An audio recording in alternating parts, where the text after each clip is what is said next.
آج قائد تحریک آزادی کشمیر سعید علی شاہ گیلانی ہمیں نہیں ہے، ہر آنکھ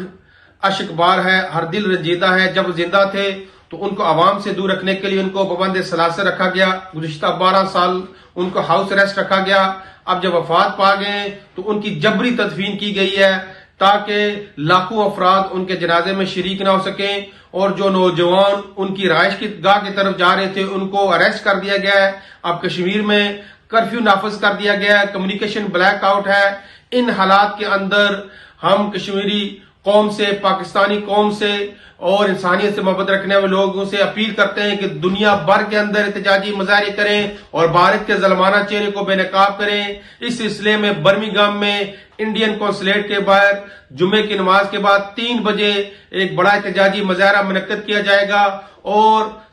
یورپ اور برطانیہ کی تمام مساجد میں جمعہ کی نماز کے بعد غائبانہ نماز جنازہ بھی ادا کیا جائے گا۔ میں آپ سے اپیل کرتا ہوں کہ مظلوم کشمیریوں کے ساتھ اظہار یکجہتی کے لیے اور سعید علی شاہ گیلانی کے مشن کو جاری رکھنے کے لیے آپ ان غائبانہ نماز جنازوں میں شرکت بھی کریں اور ان کے لیے دعا بھی کریں، اور سڑکوں پر نکل کر پوری دنیا کے اندر احتجاجی مظاہرے کریں اور بھارت کو یہ پیغام بچائیں کہ تمہارا کشمیر پر ناجائز فوجی قبضہ کسی صورت میں تسلیم نہیں کرتے۔